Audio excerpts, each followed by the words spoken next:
Was I good enough to make it into Whitney Young? Was I good enough to get through Princeton? Because there was always somebody saying that I couldn't, and society says you can't. Grew up in Chicago in a working class community. My parents weren't wealthy, so we didn't have the resources to spend on fees at private schools. We went to the neighborhood public school, and I went to public school my entire life. And I was always that student who wanted to get A's. I wanted to do well. I enjoyed learning. I enjoyed excelling. But what I found out is that when you're one of those kids in a community where not everyone has the same goals, I found myself having to walk a bunch of different lines. There were some kids that didn't like kids who were smart and got good grades. There were some kids who criticized the way I talked. They said that I talked like I was white, which was another way of saying that you think you're better than other people. So I had to contend with, how do I get my education when I'm surrounded by people who may have different expectations of me? And those just weren't the kids in the neighborhood. There were teachers I had to confront, teachers who underestimated me every step of the way. Even when I applied to Princeton, I write about in my book, and I tell this story all the time, even though I was at the top of my class and I was a class officer, I was a leader, when I sat down with my high school counselor, somebody who didn't know me but was assigned to work with students to help them apply to college, and I told them my intention was to apply to Princeton, that counselor told me, I don't think you're Princeton material. The person whose job it was to help young people reach their dreams when it came to college saw me, and whatever she saw in me told her that my dreams were too high. And that cut me in a way that even though I continued on, I applied, obviously I got in, but I still remember that story. I remember that feeling of doubt, just another adult sort of placing a barrier on me that I didn't even have for myself. So then to enter into an elite school when your high school counselor has told you you're not good enough, when all of society sort of looks at kids of color or kids from poor communities or rural communities as not belonging. I, like many others, walked into that school with a stigma in my own head. More young people nowadays call it imposter syndrome. I don't know if they call it that in Britain, where kids like me feel like they don't belong, so they feel like they're faking it. And I had to get over that. And one of the ways that I got over it was that I looked around at Princeton and I saw kids who were not as talented or as gifted or as hardworking as I was. I learned that this notion of affirmative action sometimes only applies to kids of color or kids from different backgrounds or poor kids, but there are all kinds of affirmative action that take place in elite schools around the country, athletes who are admitted not because they're great students, but because they can add value, legacies, people who come from families with long lines within the school, they get admission. So I started to realize that the doubts that I had in my head were all mine, and I had to work to overcome that question that I always ask myself, am I good enough? And I write about that. That's a question that has dogged me for a good part of my life. Am I good enough to have all of this? Am I good enough to be the First Lady of the United States? And I think that many women, and definitely many young girls of all backgrounds, walk around with that question. But how I overcame that is how I overcome anything: hard work. So whenever I doubted myself, I just told myself, let me put my head down and do the work, and I would let my work speak for itself. And I still find that I do that. I still feel that at some level I have something to prove because of the color of my skin, because of the shape of my body, because of who knows how people are judging me. But it takes some time and it takes some maturity to start having some successes under your belt where you realize, yes, in fact, I am good enough. Our first job in life as women, I think, is to get to know ourselves. And I think a lot of times we don't do that. We spend our time pleasing, satisfying, looking out into the world to define who we are, listening to the messages, the images, the limited definitions that people have of who we are. And that's true for women of color. For sure, there is a limited box that we are put in. Yeah. And if we live by that limited definition, we miss out on a lot of who we are. But it takes taking the time to know who you are to be able to deal with the onslaught of negative messages that you're bound to get. So for me, I came into this with a pretty clear sense of myself. And some of that comes with age, some of that comes with experience, some of that comes from being fortunate enough to have been raised by a loving mother, strong, focused, and a father who loved me dearly. So I fortunately came into this situation with a really clear sense of who I was. So when you hear the smack talking from outside the world, it's easy to sort of brush that off because I know who I am. And I think as women and young girls, we have to invest that time in getting to understand who we are and liking who we are. Because I like me. I've liked me for a very long time. So for a long time, I've had a very good relationship with myself. I know.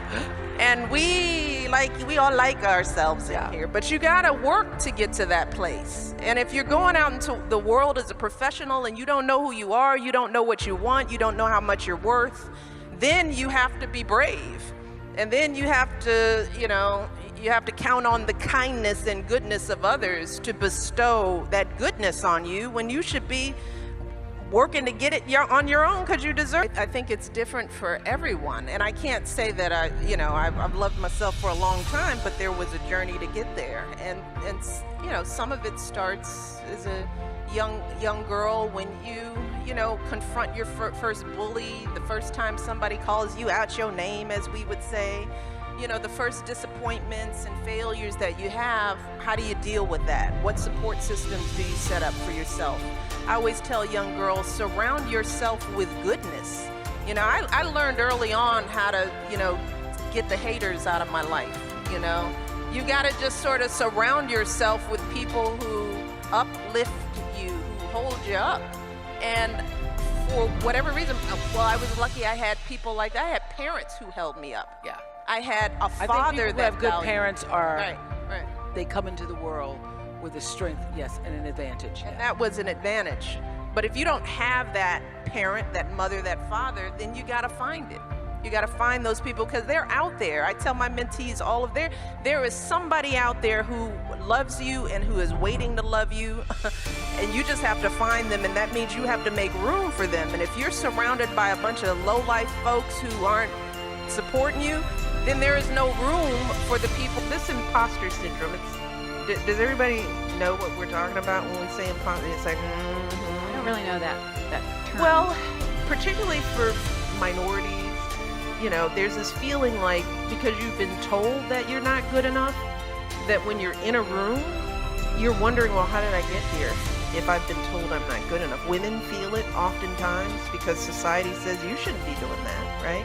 So you feel like an imposter in your own life. You feel like, especially if you've achieved success or you're in rooms that you're not supposed to be in because society has told you that, you think, maybe somebody's going to discover that I shouldn't be here, right?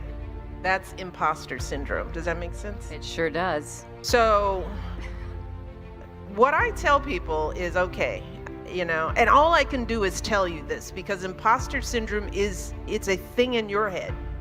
And, it's just like self-confidence. It's just like, it's like any internal characteristic.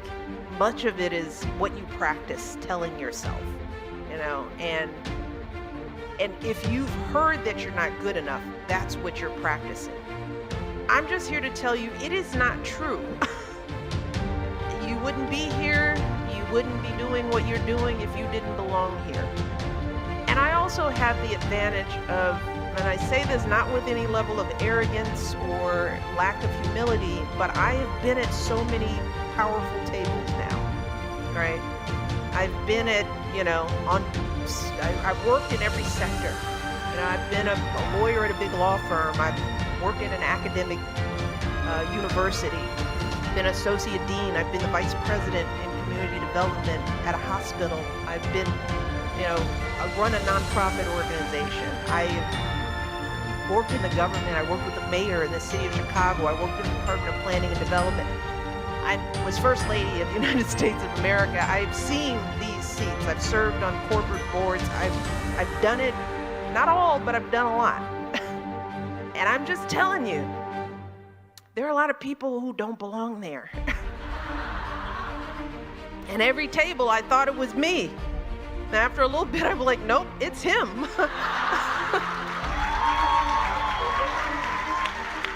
It's this guy who's sitting here talking But they all act the time. so well. They act like they. That's because they've been told they belong there. They don't. But there's a presumption. That's what I'm saying. It's in his head too. He's like, I belong here. And I'm like, no, you don't. So all I can tell you is that the person sitting next to you was told, based on nothing, that he belongs there. And you were told that you weren't. Both things are wrong, oftentimes. So what I had to learn to do for myself was being, age helps you with imposter syndrome. So I'm 55 now, and I've seen it. I've been waiting to be as bad as people told me I would be, I've been waiting for when I was gonna fall and mess up and fail. I've been waiting because that's what they said. I didn't belong at Princeton, right? I applied to Princeton University. My college counselor said, that's school's too much for you. Well, I applied anyway. I got in. I was waiting for it to be hard and for everybody else to be so much smarter. They weren't. They were just told that they belong there. Same thing was true when I went to apply to Harvard Law School. Maybe I shouldn't be there. Got there. Nope. They're not any smarter than me. So with all the practice of just going into the room that you weren't supposed to be in and being there and occupying those seats and just doing you and knowing that your thoughts are just as relevant, your experiences are just as important, your insight is just as valuable, so that you will share it and use it and practice being there. That's the work you have to do if you feel like an imposter, because he isn't giving up his seat easily. He isn't going to just say, oh, I understand you don't feel like you belong here. Well, let me make room for you and sit you down and tell you the things you need to hear. They're not going to do that for you, because lots of times they don't even want you there, even when they need you there. So you can't count on somebody else giving you the self-confidence. That's not how we work, and that's why you all are important, because you're not going to do that for some kid in your life. You're going to make sure that they never feel like an imposter. You're going to help them practice a different set of messages so they aren't sitting here wondering where they belong in places where we need them. We need women and diverse minds and people who think differently and have different religious beliefs, because truth and the right answer comes from diversity of experiences. You're needed at those tables. So you can't sit there wondering whether you belong, because you'll waste your time in those seats and you'll hold your voice back and you won't be able to make change because you're waiting for somebody to tell you that you belong. I'm telling you, you belong. Practice a different set of messages. This isn't magic, It's work ethic. It's work ethic. You have the work ethic and you learn belief. Belief, Yeah. confidence. Well, let's talk about confidence. Because in this book, again, I'm thinking, Michelle Obama doesn't lack confidence whatsoever, but you doubted yourself Oh yeah. all the throughout way. every stage of your life. Absolutely. Always when, I wondered whether I was good enough to leave my public school in the neighborhood, Bryn Mawr, and come to this bastion of privilege in a public school setting. Was I good enough to make it into Whitney Young? Was I good enough to get through Princeton? Because there was always somebody saying that I couldn't, and society says you can't,